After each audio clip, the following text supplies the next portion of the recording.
রাজবাড়ির পাশ দিয়েই একটা রাস্তা আছে যেদিক দিয়ে যাওয়া যায় হচ্ছে পুরনো রাজবাড়িটার। বলো কেমন লাগলো রাজবাড়ি ঘুরে? তোমার ধরো ওই জগৎ শেঠের বাড়ি আছে, জগৎ শেঠের বাড়িটার মতো এই বাড়িটা দেখাচ্ছে। Hello everyone, welcome to a new blog. আজকে 7 সেপ্টেম্বর স্যাটারডে, এখন 11:15 মতো বাজে। আর আজকে আমরা যাব মহিষাদল রাজবাড়ি। এখান থেকে মানে ডায়মন্ড হারবার জেটিঘাট থেকে ভেসেল ধরে আমরা কুকড়াহাটি জেটিঘাটে পৌঁছাবো। তো সেই মতো আমার শ্বশুরমশাই চলেও গেছে টিকিট কাটার জন্য জেটিঘাটে। কিভাবে কি যাচ্ছি আর দিনটা কিভাবে কাটাবো তো চলো পুরোটাই তোমাদের সাথে শেয়ার করবো। দেখতে থাকো ব্লগটা, আশা করছি ভালো লাগবে। তো চলো তাহলে রেডি হয়ে দেখা হচ্ছে।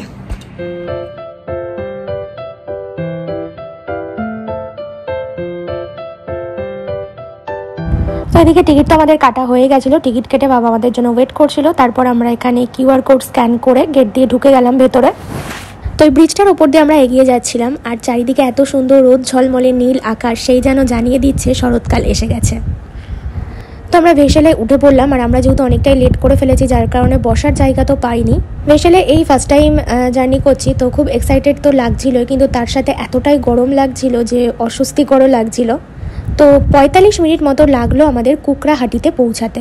তো কুকড়াহাটি জেটিঘাটের সামনেই রয়েছে অটো স্ট্যান্ড, বাস স্ট্যান্ড। এখান থেকে এখন আমরা বাস ধরবো মহিষাদল রাজবাড়িতে যাওয়ার জন্য। বাসে করেও মোটামুটি 30 থেকে 40 মিনিট জার্নি করার পর আমরা নামলাম মহিষাদল।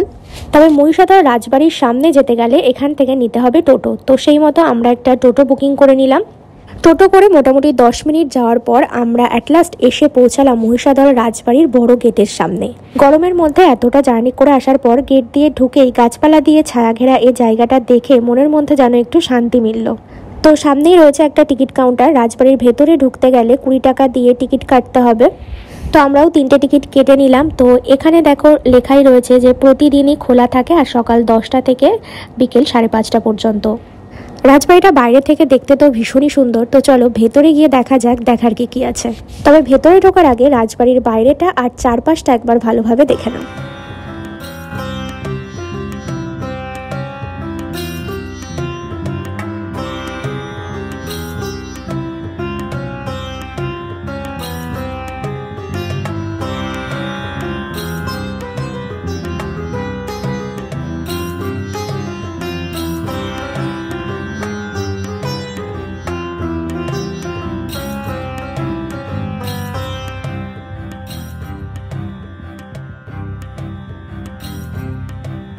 রাজবাড়ির ভেতরের বিভিন্ন ঘর বিভিন্ন রকমভাবে সাজানো রয়েছে। যেমন একটা ঘরে শুধুমাত্র রয়েছে অস্ত্র, যার নাম অস্ত্রকক্ষ। একটা ঘরে রয়েছে রাজারা যে সমস্ত পশু পাখি শিকার করে গেছেন, তো সেগুলো রাখা রয়েছে, যার নাম শিকার কক্ষ। এছাড়াও রয়েছে বিশ্রাম কক্ষ, যেখানে নাকি রাজারা বিশ্রাম নিতেন। এছাড়াও বিভিন্ন রকম রাজা রানীদের ব্যবহৃত জিনিসপত্র সুন্দর করে সাজানো রয়েছে, কিন্তু ঘরের ভেতরগুলো ভিডিও করা অ্যালাউ নয়, যার কারণে ভেতরে কি আছে সেগুলো দেখাতে পারলাম না। সেগুলো নিজে এসে নিজের চোখে দেখতে হবে। তবে এই করিডোর বা বারান্দার সাইডটা ভিডিও করা অ্যালাউ রয়েছে। এখনকার দিনে তারা যে পালকি ব্যবহার করতো সেই পালকিও কিন্তু রাখা রয়েছে। এছাড়াও রয়েছে কামান আর তাদের ঘর সাজানোর জন্য সুন্দর সুন্দর মূর্তি। সবকিছুর থেকে এই কামানের প্রতি যেন ইন্টারেস্ট একটু বেশি আমার শ্বশুর মশাইয়ের, যার জন্য খুব কাছে গিয়ে দেখছে। বলো কেমন লাগলো রাজবাড়ি দেখে? ছোট্ট রাজবাড়ি, এর থেকে বড় কিছু আশা করেছিলে?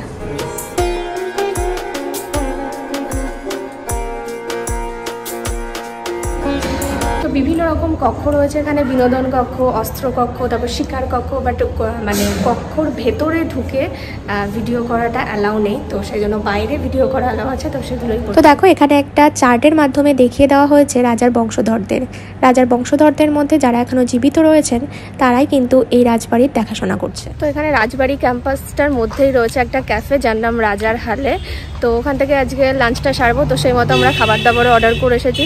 এখানে সব ওই চাইনিজ টাইপের আইটেম পাওয়া যায়, মানে থালি আইটেম সেরকমভাবে নেই। থালি আইটেম যা আছে সেগুলো বললো আবার আগে থেকে, মানে আগের দিন অর্ডার না করলে সেগুলো আবার পাওয়া যাবে না। তো যাই হোক এখানে চাইনিজ আইটেমগুলো অর্ডার করলাম। আর এই জায়গাটা এত সুন্দর, চারিদিকে গাছপালা দিয়ে ঘেরা একটা ছায়া ছায়া পরিবেশ। এই রোদের মধ্যে এসে এখানে দাঁড়াতে বেশ ভালো লাগছে। রাজবাড়ি ক্যাম্পাসের মধ্যেই রাজবাড়ির ঠিক পাশেই রয়েছে একটা ক্যাফে বা রেস্টুরেন্ট, যার নাম রাজার হালে। রাজবাড়িতেও কিন্তু থাকা খাওয়ার ব্যবস্থা রয়েছে, কিন্তু যেটা আগের থেকে বুকিং করতে হয়। তবে আমাদের যেহেতু সেরকম কোনো প্ল্যান নেই, তাই রাজবাড়ির পাশে বসেই রাজার হালে খাওয়ার জন্য আমরা এই রেস্টুরেন্টটাকেই বেছে নিলাম। একটা খোলামেলা রেস্টুরেন্ট, যেখানে ভেতরে খাবার ব্যবস্থা তো আছেই, সঙ্গে কিন্তু বাইরেও প্রচুর টেন্টের ব্যবস্থা রয়েছে বাইরে বসে খাওয়ার জন্য।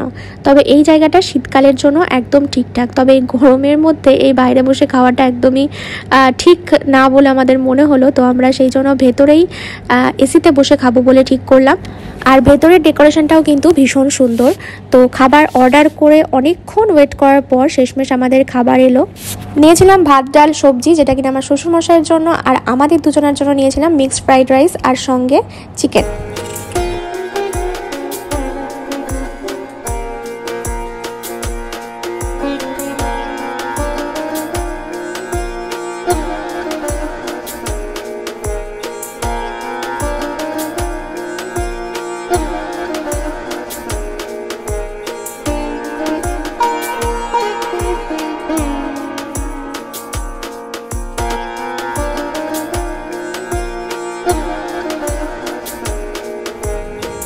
জায়গাটা এত সুন্দর লাগছে, পুরো পুকুর, আর পুকুরের মানে ইয়ে দিয়ে দিয়ে সব গাছ উঠে গেছে। তবে জায়গাটাতে একটা নৌকা যাওয়ার ব্যবস্থা থাকলে আরো ভালো হতো।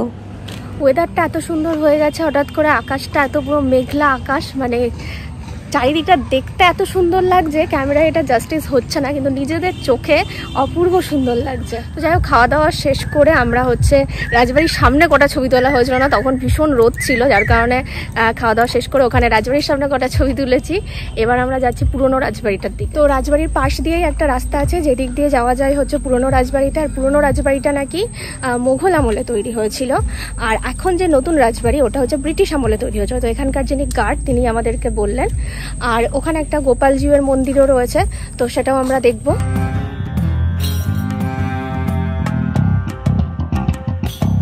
হাঁটতে হাঁটতে আমরা চলে আসলাম মহিষাদল রাজবাড়ির গোপালজিউ মন্দিরের ঠিক সামনে। তবে আসার সময় একজনের কাছ থেকে শুনছিলাম যে এই মন্দির নাকি বহু প্রাচীন, দক্ষিণেশ্বর মন্দির তৈরির অনেক আগেই নাকি এই মন্দির তৈরি হয়েছিল। মন্দিরে ঢুকেই প্রথমেই একদিকে রয়েছে মা মনসার মন্দির, আর ঠিক তার অপোজিট সাইডে আর একটা মন্দির রয়েছে, যেখানে রয়েছে বাবা মহাদেব। এটা শিব ঠাকুরের মন্দির, শিবলিঙ্গ বসানো রয়েছে, কিন্তু ভেতরটা অন্ধকার জন্য দেখা যাচ্ছে না।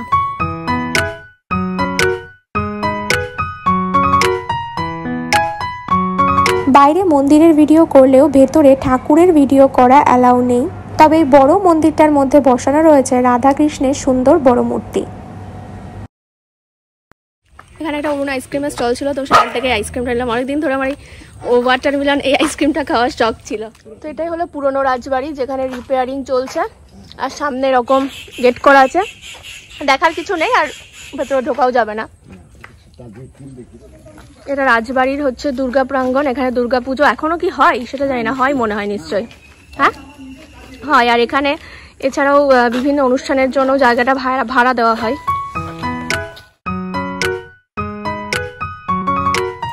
বলো কেমন লাগলো রাজবাড়ি ঘুরে? হ্যাঁ জোরে বলো। ভালো।